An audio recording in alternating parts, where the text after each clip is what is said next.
అందరికీ నమస్కారం. Anvita's cook house కి స్వాగతం.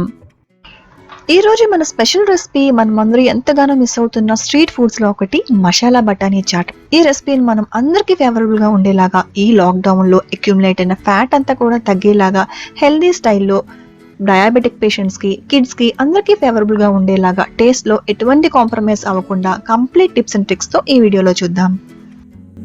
హెల్త్ పాయింట్ ఆఫ్ వ్యూలో కన్సిడర్ చేసుకొని ఈ రోజు మనం ఈ చాట్ ని హెల్తీ స్టైల్లో ఆయిల్ లేకుండా, ఎలాంటి డీప్ ఫ్రైస్ లేకుండా చేసుకుంటున్నాం. ఇష్టమైన వాళ్ళు డీప్ ఫ్రైస్ తో చేసిన కారపూస్ కానీ, సమోసా కానీ కూడా వేసుకోవచ్చు. ఈ చాట్ కోసం దాదాపుగా 1/2 kg బఠానీలు రాత్రంతా నానబెట్టుకొని ఉడకపెట్టుకొని ఒక బౌల్లోకి ట్రాన్స్ఫర్ చేసుకున్న తర్వాత అందులోంచి 1/4 కప్ అంటే 1/2 కప్ వరకు బఠానీలు తీసి పక్కన పెట్టుకోవాలి. ఇలా మిగిలిన బఠానీలను మనం కోర్స్ గా పేస్ట్ లాగా మ్యాష్ చేసుకోవడం కోసం నేను మ్యాషర్ యూజ్ చేస్తున్నాను. మ్యాషర్ మీకు అవైలబుల్ గా లేకపోతే మీరు మిక్సర్ గ్రైండర్ లో వేసుకొని జస్ట్ పల్స్ మోడ్ లో మాత్రం ఇలా ఫైన్ పేస్ట్ కాకుండా కోర్స్ పేస్ట్ వచ్చేంత వరకు గ్రైండ్ చేసుకోండి, లేదంటే మ్యాష్ చేసుకోండి. ఇలా మ్యాష్ చేసుకున్న బఠానీల్ని ఒక పాన్ లో వేసుకొని లో ఫ్లేమ్ లో పెట్టుకొని 1 full గ్లాస్ ఆఫ్ వాటర్ వేసుకున్న తర్వాత ఈ బఠానీ పేస్ట్ లో మనం పేస్ట్ కు సరిపడినంతగా ధనియాల పొడి, చాట్ మసాలా, ఉప్పు వేసి మిక్స్ చేసుకోవాలి. చాట్ మసాలా ఇంట్లో అవైలబుల్ గా లేకపోతే మంచి ఇంట్లో మనం ప్రిపేర్ చేసుకున్న మంచి గరం మసాలా వేసుకున్నా కూడా పర్వాలేదు. ఇలా మిక్స్ చేసుకునేటప్పుడు ఫ్లేమ్ లోలో పెట్టుకోండి.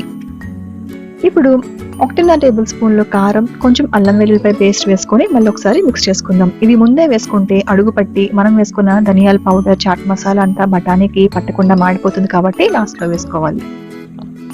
ఇప్పుడు వేరొక బౌల్లో 2 టేబుల్ స్పూన్లు బియ్యం పిండి వేసి కాస్త మంచినీళ్ళు వేసి ఇలా లిక్విడ్ లా చేసుకొని మనం దీన్ని చాట్ లో వేసుకొని కన్సిస్టెన్సీ వీడియోలో చూపించేలా వచ్చేంత వరకు లో ఫ్లేమ్ లో పెట్టుకొని కుక్ చేసుకోవాలి. అవసరమైతే ఇంకాస్త నీళ్ళు కూడా వేసుకోవచ్చు. ఇలా కన్సిస్టెన్సీ కరెక్ట్ గా వచ్చిన తర్వాత ఫ్లేమ్ ఆఫ్ చేసుకొని సర్వింగ్ బౌల్ ట్రాన్స్ఫర్ చేసి మనం చాట్ తినేటప్పుడు ఎలా అయితే onions, tomatoes, carrots, beetroots arrange చేసుకుంటామో అలా కంప్లీట్ గా అరేంజ్ చేసుకొని సర్వ్ చేసుకోవచ్చు.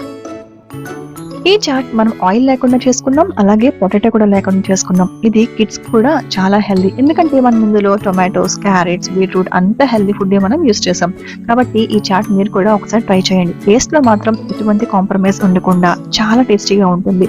ఇందులో ఒక్క చెక్క నిమ్మకాయ కూడా పిండుకొని మీరు సర్వ్ చేసుకుంటే స్ట్రీట్ స్టైల్ చాట్ కి ఏ మాత్రం టేస్ట్ తగ్గకుండా ఉంటుంది.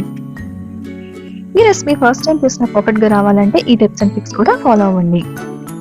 ఫ్లేమ్ ఆఫ్ చేసుకున్న తర్వాత కన్సిస్టెన్సీ ఇంకా దగ్గర అయిపోతుంది కాబట్టి ఫ్లేమ్ ఆఫ్ చేసుకోక ముందు కొంచెం కన్సిస్టెన్సీ పలుచగా ఉండేలాగా చూసుకొని ఫ్లేమ్ ఆఫ్ చేసుకోవాలి. చల్లారిన తర్వాత ఇంకా చిక్కబడిపోతుంది. బియ్యం పిండి కలిపి నీళ్లు వేయడం వల్ల చాట్ చిక్కబడితే కనుక నార్మల్ గా వాటర్ వేసుకొని ఇంకొకసారి కలిపి లో ఫ్లేమ్ లో పెట్టుకొని కన్సిస్టెన్సీ కరెక్ట్ గా వచ్చిన తర్వాత ఫ్లేమ్ ఆఫ్ చేసుకొని సర్వ్ చేసుకోవచ్చు. మనం బయట తినే స్ట్రీట్ చాట్స్ లో ఫుడ్ కలర్, కార్న్ఫ్లోర్ వేయడం వల్ల మన హెల్త్ కి అంత బెనిఫిషియల్ కాదు, కానీ మనం ఇంట్లో చేసుకునే చాట్ అలా కాదు, చాలా బెనిఫిషియల్. మరొక మంచి డెలిషియస్ రెసిపీతో అన్వితాస్ కుక్ హౌస్ లో కలుద్దాం. అంతవరకు thank you and by by.